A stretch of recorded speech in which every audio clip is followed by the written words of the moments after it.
Hi, my name's Simon Fenton. I'm living here in Senegal, right in the south in a place called the Casamance, and I've got a guest house here. I've got a local wife and two children. Um, when did I first get the travel bug? That was when I was about age 22. I just finished university and I took a flight into Delhi at 3 o'clock in the morning, Delhi in India. And at first I hated it, massive culture shock. I'd never been out of Europe before. And I thought, what the hell am I doing? But I travelled around for about 6 weeks, and it was pretty hard going, but I got into it.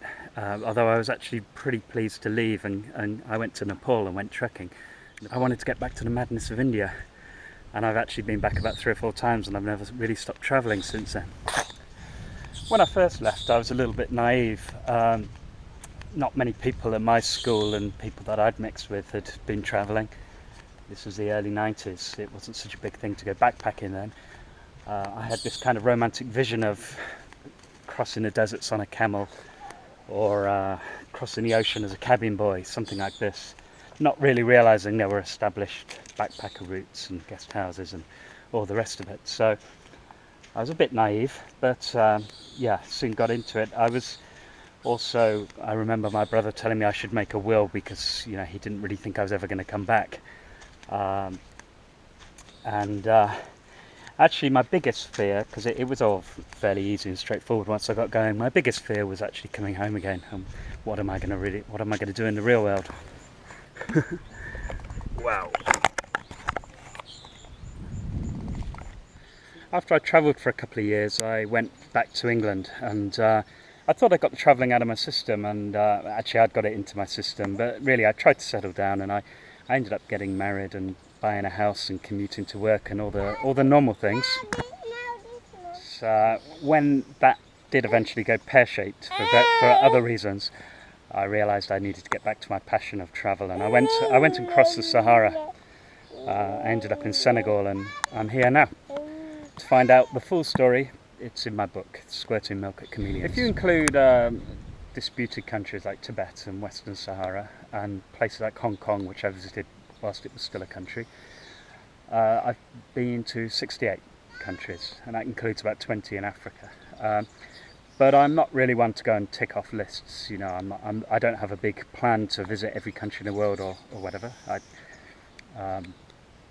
I really prefer to spend a bit of time and get under the skin of the places that I'm visiting. Big travel goals. As I said, I don't really have a list of things to tick off, but there are a lot of African countries I'd like to visit. I've been to about 20, but I've always been fascinated by Central Africa, the Congo, or both the Congos, and I think my big dream is to travel up the River Congo or down the River Congo from source to source. Yes. So, if I could live anywhere in the world for a year, actually I've already chosen my place. Kelly, my wife, Yes. where would you like to live? If you could live anywhere in the world, where? I like to go to India. India. Yes. Why? Because every day I watch the TV. You have the TV program from India. Yes, I have the TV. They're nice people. Yes, the nice What about people. the food? Nice fruit and No. nice. You don't like the food. You told me you don't like it. You like? So far I like. Right, okay. Yes. Avec the habit they wear, Clothes. the clothes they wear, Yeah, I'm very like the natural thing. that's right. That's because all the African clothes come from India. Yes. Yes. Okay. Thank you. Out of everywhere I've been to, I can't think of anywhere that I wouldn't really want to go back. I mean, there's always more to see. There's always places you haven't been to yet within a country. There might be specific places within a country that I wouldn't want to go back to. Golmud springs to mind, which is the gateway to Tibet. It's a place at the end of about 3 days of potash mines and gravel plains in China, and I got robbed there. And actually, when I was in Vietnam, I swore I'd never really go back. I was so fed up after 4 years of working and business there, and all the problems that came with. But now I really miss the place, so never say no. Here I've got lots of different incomes. I host guests. We've got 5 or 6 different rooms available. I take people on tours. Yeah. I take people on tours, I sell photos, I've published a book which is available on Amazon and on my website. I even sell car parts in the village because we're the only people, there's nobody else doing that. So that's really the key. If you get a downturn in tourism, you keep other income streams available. So for example, last year with the health problems in West Africa, I always had a bit of money coming in, even though there were less tourists. If I had a motto in life, I guess it would be take it easy, but take it. That's my philosophy for life. And my mission really at the moment is just to only do things I love doing. I've got rid of all the clutter of my life. I am living the dream actually. And I'm trying to spread the word of how amazing West Africa is, which not easy these days given what's happened in the last couple of years, but it is truly a beautiful place with amazing cultures, music, scenery, beaches. It's great. Come on down. How do you escape your daily hell? Beats me. I don't think there's much I can say beyond the usual cliches. You know, life's not a dress rehearsal, blah blah blah. For me, the important thing is that you follow your passion, whatever that is in your life. It doesn't have to be anything big and dramatic like moving to Africa or even travelling the world. Just doing what you're passionate about, what you're interested in, and just go for it.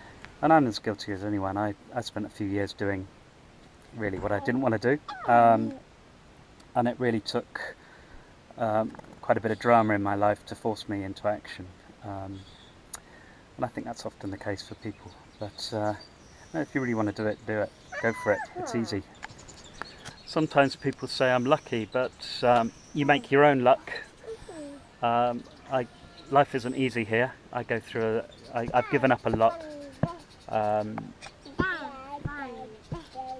but most of the time I feel like I'm in paradise and I'm incredibly happy.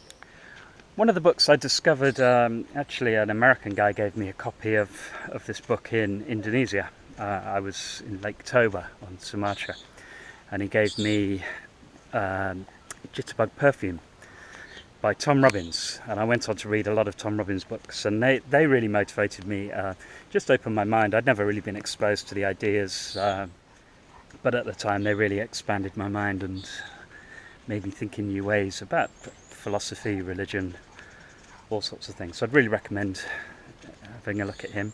The best way to get in touch with me is through www.anaccidentalafrican.com, and that links through to my guest house website as well. You can find my Facebook page, you can send me a contact message, find my phone number, everything. Be good to hear from you.